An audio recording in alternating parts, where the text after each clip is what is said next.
میں ایک واقعہ آپ کو سناتا ہوں جو خود میرے ساتھ پیش آیا۔ میرے پاس کئی سال پہلے کی بات ہے، جرمنی سے ایک صاحب کا میرے پاس خط آیا اور انہوں نے اپنا حال یہ لکھا کہ میں پاکستان میں تھا اور وہاں سے پھر میں روزگار کی تلاش میں جرمنی آ گیا۔ جرمنی جب آیا تھا تو اس وقت دین کا کوئی احساس میرے دل میں نہیں تھا، دین کی کوئی فکر میرے دل میں نہیں تھی۔ میں صرف دنیا کمانے کے لیے یہاں پر آ گیا تھا، تو نہ اپنے دین کی کچھ خبر تھی، نہ معلومات تھی، نہ اس پر عمل تھا۔ لیکن یہاں پر رہتے رہتے میں نے ایک کرسچن لڑکی سے میرے تعلقات ہو گئے اور پھر میں نے اسے شادی کر لی۔ شادی کے بعد بھی کوئی دین کی طرف رغبت پیدا نہیں ہوئی، کوئی احساس پیدا نہیں ہوا۔ لیکن جب اولاد ہو گئی اور اولاد ذرا نشو و نما پانے لگی، ذرا سی وہ سمجھدار ہونے لگی، تو اس وقت میں نے دیکھا کہ میری کرسچن بیوی وہ اولاد کو کرسچینٹی پڑھا رہی ہے اور کرسچینٹی کی تعلیم دے رہی ہے۔ تو اس وقت میرے دل کا اندر کا سویا ہوا مسلمان جاگا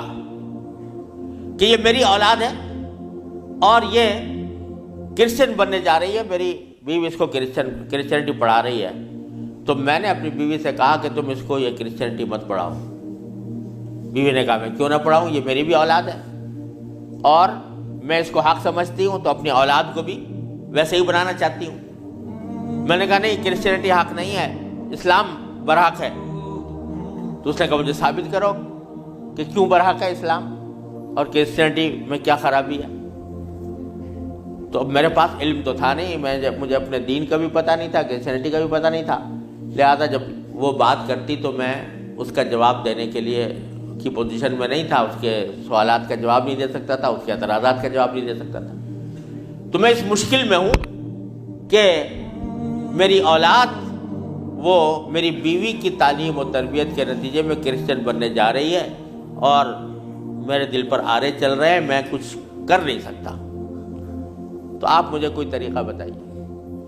یہ خط میرے پاس آیا تو میں نے اللہ تبارک و تعالیٰ سے دعا کی کہ اللہ کوئی ایسی تدبیر دل میں ڈال دیجیے کہ جس سے اس بیچارے مسلمان کی مشکل حل ہو۔ تو میں نے اس کو لکھا کہ ایک تو میری کتاب ہے واٹ از کرسچینٹی کے نام سے، جس میں کرسچینٹی کے بارے میں تفصیل ہے، تو وہ کتاب میں نے بھیجی اور ساتھ میں اس سے کہا کہ آپ اپنی بیوی سے بحث کرنا بند کر دیں، کیونکہ بحث کرنے سے کچھ فائدہ نہیں ہوگا، آپ کو خود معلومات نہیں ہے اور بحث کرنے سے ویسے بھی فائدہ نہیں ہوتا۔ جب بحث مباحثہ شروع ہوتا ہے تو ہر ایک آدمی چاہتا ہے دوسرے کو زیر کر دے، اس سے کوئی خاص فائدہ نہیں ہوتا۔ تو آپ بحث کرنا تو بند کر دیں، البتہ ان کو دو باتوں پر آمادہ کر لیں۔ ایک بات تو یہ کہ اس سے یہ کہیں کہ بھئی خدا کو تم بھی مانتی ہو اور میں بھی مانتا ہوں، اور یہ بھی مانتی ہو کہ خدا سے دعا کی جاتی ہے،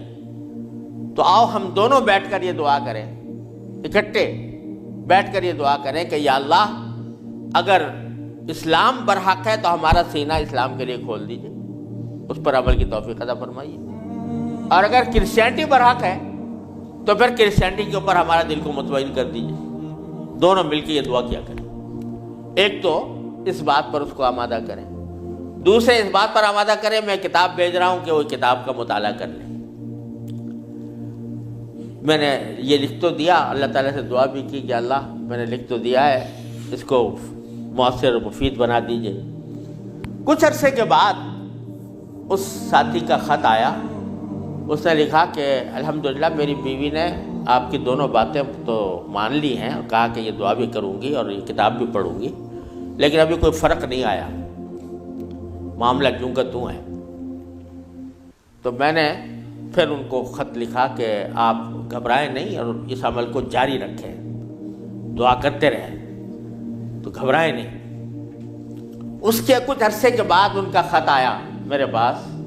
اس میں انہوں نے لکھا کہ عجیب و غریب واقعہ ہو گیا وہ یہ کہ میری بیوی وہ کسی جگہ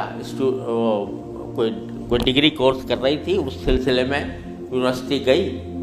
اور یونیورسٹی سے واپس آتے ہوئے ہم دونوں واپس آ رہے تھے، وہ گاڑی ڈرائیو کر رہی تھی، میں اس کے برابر میں بیٹھا ہوا تھا، تو اچانک اس نے گاڑی ایک جگہ روک کر اور اس نے اپنا سر اسٹیئرنگ کے اوپر جھکا لیا اور بے تحاشا رونے لگی۔ میں سمجھا کہ خدا نہ کرے اس کے اوپر کوئی دل کا دورہ پڑا ہے یا کوئی تکلیف ہوئی ہے، تو میں پریشان ہوا۔ میں نے پوچھا کیا بات ہے، تو روتے روتے اس سے بولا نہیں جا رہا تھا۔ بمشکل جب میں نے بار بار پوچھا تو اس نے ایک جملہ کہا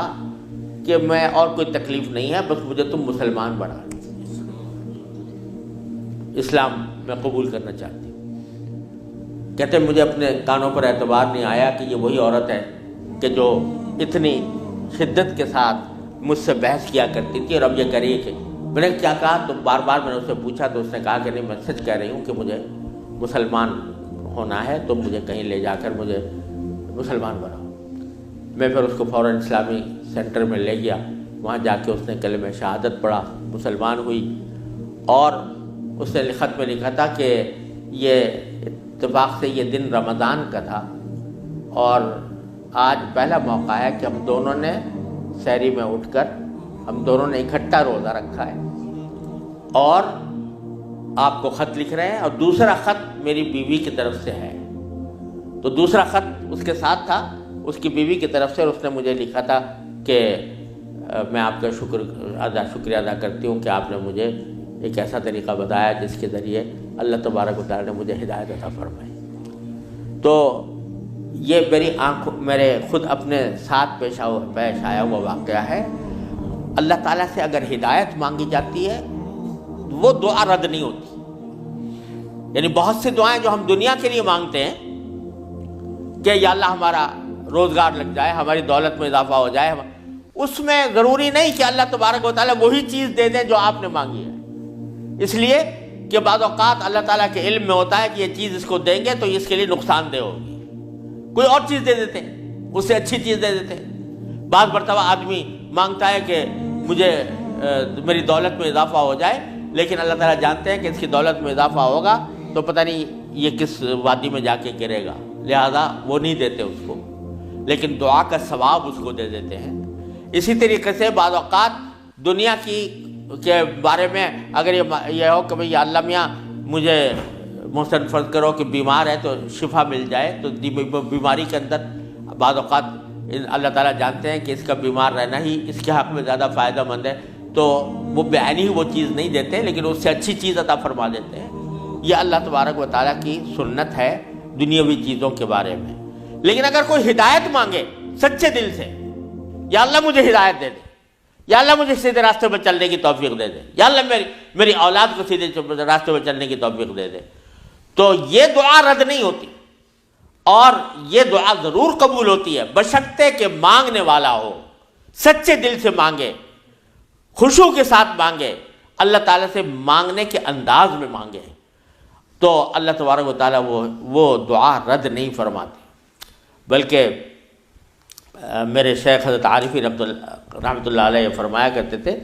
کہ اپنے اللہ میاں سے جب کوئی مانگو تو مچل کر مانگا کرو، یعنی اپنے اللہ میاں سے باتیں کیا کرو، کہہ دیا کرو یا اللہ یا تو مجھے ہدایت دے دیجئے ورنہ آخرت میں مجھ سے مواخذہ نہ فرمائیے گا، یا تو مجھے ہدایت دے دیجئے، گناہوں سے بچا لیجئے، اپنی نافرمانیوں سے بچا لیجئے، یا پھر آخرت میں میری گرفت نہ فرمائیے گا۔ تو بندہ جب اس طرح مانگتا ہے تو اللہ تبارک و تعالیٰ ضرور عطا فرماتا ہے، ہدایت ملتی ہے، اور ساتھ ساتھ یہ کہ وہاں پر آپ کے لیے ایک عذر ہو جاتا ہے کہ یا اللہ میں نے تو آپ سے مانگا تھا اور کہا تھا کہ مجھے ہدایت دے دیجئے، میرے گناہ چھوڑوا دیجئے مثلا۔ تو آدمی اپنی سی کوشش کرے اور باقی کام کے لیے دعا کرے، صرف دعا بھی کافی نہیں ہوتی، اپنی سی کوشش بھی ضروری ہے۔ جیسے میں نے وہ یہ مثال دی تھی تو میں نے ساتھ میں اس کو کتاب بھی دی تھی، ایسا نہیں کہ صرف دعا ہی پر اکتفا کرے بلکہ تھوڑا سا طلب اس کے اندر پیدا ہو، کہ طلب بھی ہو، طلب ہو اور اس طلب کے لیے کوئی عملی اقدام اپنا سا کرے، اس کے بعد اللہ تعالیٰ سے مانگے تو اللہ تعالیٰ رد نہیں فرماتے۔ حضرت مولانا رومی رحمۃ اللہ علیہ فرماتے ہیں، مثنوی والے مولانا رومی فرماتے ہیں کہ دیکھو حضرت یوسف علیہ السلام کا واقعہ دیکھو کہ ان کو جب زلیخا نے ورغلایا، گناہ کے اوپر آمادہ کرنے کی کوشش کی، تو قرآن کریم میں ہے کہ اس سے پہلے اس نے سارے دروازوں پر تالے ڈال دیے تھے، غلقت الابواب، سارے دروازوں پر تالے ڈال دیے تھے، اور پھر حضرت یوسف علیہ السلام کو بہکایا، ورغلایا۔ تو حضرت یوسف علیہ السلام آنکھوں سے دیکھ رہے تھے کہ سامنے دروازوں پر تالے پڑے ہوئے ہیں، نکلنے کا راستہ نہیں ہے، لیکن انہوں نے یہ سوچا کہ میرے بس میں اتنا ہے کہ دروازے تک چلا جاؤں، بھاگ گئے، تو بھاگ گئے، دروازے تک پہنچ گئے، اور وہاں جا کے مانگا اللہ تعالیٰ سے کہ یا اللہ یہاں تک پہنچنا تو میرا کام تھا، آگے دروازے سے باہر نکالنا اور اس گناہ سے مجھے بچانا آپ کا کام ہے۔ تو نتیجہ یہ ہوا کہ دروازے کے تالے ٹوٹ گئے اور داخل۔ تو مولانا رومی فرماتے ہیں کہ گرچہ رکھنا نیست عالم را پدید، خیرہ یوسف وار می باید دوید، اگرچہ تمہیں اس دنیا کے اندر تمہیں کوئی راستہ نظر نہیں آ رہا، گناہوں سے بچنے کا، اللہ تبارک و تعالیٰ کی نافرمانی سے بچنے کا ماحول ایسا ہے، اس سے نکلنے کا راستہ نظر نہیں آیا، لیکن خیرہ یوسف وار می باید دوید، جس طرح یوسف علیہ السلام دروازے اپنے حد تک جتنا کر سکتے تھے اس کے لیے دروازے تک دوڑ گئے، اس طرح تم بھی دوڑ جاؤ اور پھر اللہ تبارک و تعالیٰ سے مانگو، تو اللہ تبارک و تعالیٰ انشاءاللہ رد نہیں فرمائیں گے۔ اس لیے میں عرض کرتا ہوں کہ اپنے معمولات میں، روزمرہ کے معمولات میں یہ بات شامل کریں کہ رات کو سونے سے پہلے اللہ تبارک و تعالیٰ کی بارگاہ میں اپنی بھی اور اپنی اولاد کی بھی، اپنے گھر والوں کی بھی ہدایت کی دعا فرمائیں۔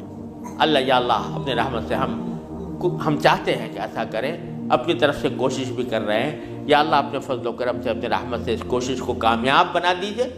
اور ہمارے دلوں کو پھیر دیجئے۔ قرآن کریم حضور اقدس صلی اللہ علیہ وسلم دعا تلقین فرمائی، یا مصرف القلوب صرف قلوبنا علی طاعتک، اے وہ ذات جو دلوں کو پھیرنے والی ہے، اے اللہ ہمارے دلوں کو اپنی طاعت کی طرف پھیر دیجئے، اپنی اطاعت کی طرف پھیر دیجئے۔ یہ دعا سرکار دو عالم صلی اللہ علیہ وسلم تلقین فرمائی۔ تو یہ دعا ہر روز بندہ مانگے اللہ تبارک و تعالیٰ سے، انشاءاللہ رد نہیں ہوگی، انشاءاللہ ضرور کامیابی ہوگی۔ اپنی طرف سے کوشش جاری رہے اور ساتھ ساتھ اللہ تعالیٰ سے مانگتے رہیں، انشاءاللہ یہ کوشش کبھی رائے گاہ نہیں جائے گی، اللہ تبارک و تعالیٰ سے ضرور قبول